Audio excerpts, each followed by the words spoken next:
Hello friends, myself Dr. Hakan Singh. I am an orthopedic surgeon. This is my third YouTube video. I have already made this video, but due to few requests from some close persons, I am making this video in English. Previously I made it in Hindi.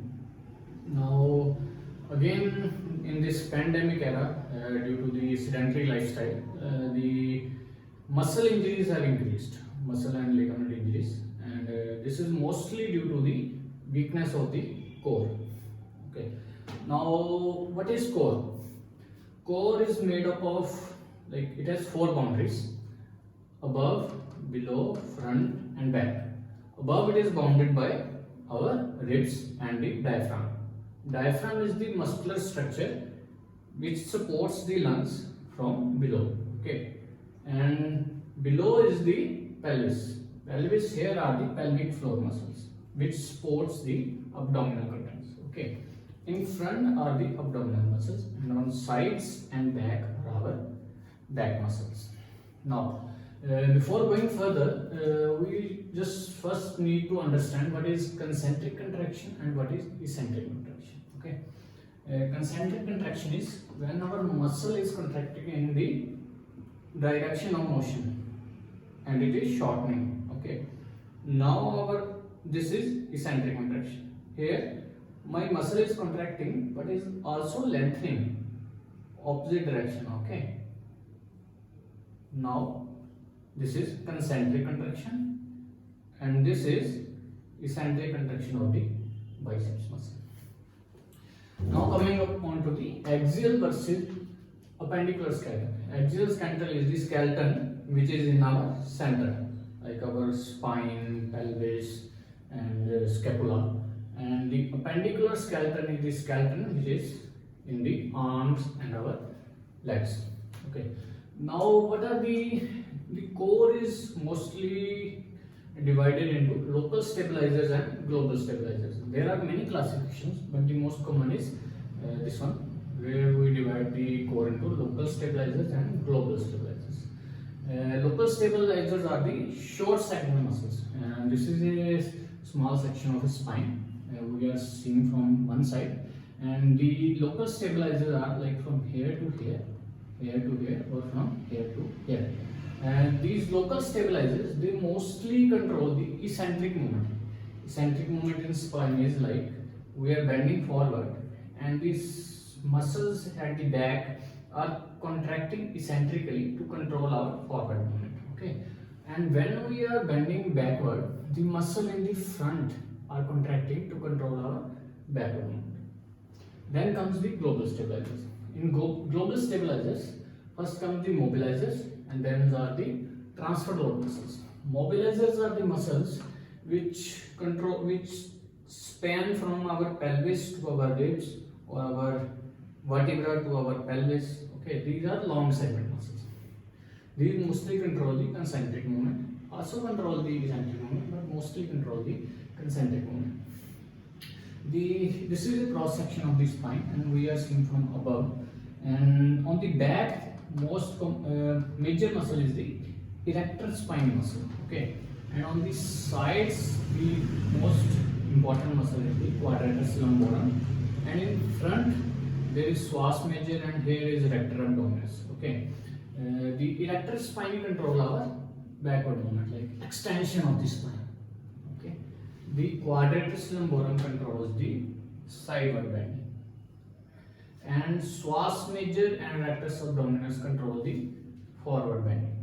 Okay, like in quadratus lumborum, when right side quadratus lumborum, when I am bending right side, it is the right side quadratus lumborum is contracting concentrically and left side is contracting eccentrically. Now coming on to the how our muscles work. And in any moment, it is not a single muscle which is contracting. A group of muscles are contracting. Like we take the example of throwing a ball. When we throw a ball, our hip muscle, opposite side hip muscles first contract, then the opposite side abdominal muscles contract, then the energy stored there is transferred to our opposite side scapula, and then it is transferred into the arm. So this is known as the kinetic chain. Kinetic energy transfer is transferred from the lower limb to the upper limb, and we can easily throw the ball. Now, this is a sequence of events. Like first, our lower limb gluteus medius, gluteus maximus, that muscles will contract. Then our abdominal muscle will contract, and then they will transfer out the energy to our arm muscles. Okay, and if there is a break in this activation sequence, it can lead to injury. So most important is the muscle recruitment. Muscle recruitment is timing and endurance. Timing is like I already told you, first our leg muscles are contracted. If it happens that our abdominal muscle contract first and leg muscles lag behind, then what will happen? It will increase the chances of injuries. That is what most likely happens in athletes. And endurance is like repetition. How many repetitions we can do? Like with 10 kg that dumbbell, if I can do 10 repetitions and another person can do 20 repetitions, he has more endurance than me and he is less likely to get injured with that weight. Okay, and strength is also important, but endurance and timing of contraction of muscles are more important than strength. Now coming on to the transfer load muscle. Transfer load muscles are the muscles which are attached to the axial skeleton and transfer the energy to our appendicular skeleton, like the gluteus medius, gluteus maximus, latissimus dorsi. Here is the deltoid. Okay, these play the most important role in the transfer of the energy to the last segment, means the appendicular skeleton. Okay. Now, if the core muscles are not there, or if they are injured, they are not stabilizing the spine. Spine can buckle at only 20 pound of force, which was found in a study that spine is so much weak without the stabilizing muscles that it can buckle at even 20 pound of force. Okay. Now, how to know that your core is weak? There are three things by you can know. First is the single leg balancing. Second is the single leg partial squats, and third is the three plane excursion stability. Now I will show you how to do that and see if your core is stable or not. And now first we are going to see the one leg balancing. Okay, like this. I have balanced on my left leg and now I have balanced on my right leg.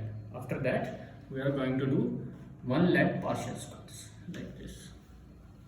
1, 2, 3, 4, 5, like this. 4 to 5 squats are enough, and if you are able to do this, it means your hip muscles are strong. Okay, and after this we are going to see our three plane excursion stability.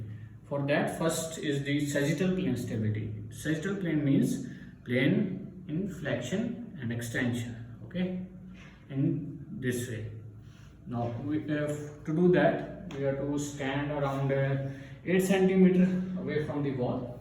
Okay, and then place our hands on the hips and just bend forward to just touch the wall. Okay, and if we are able to do this, then we will do this on our single leg. Okay, like this.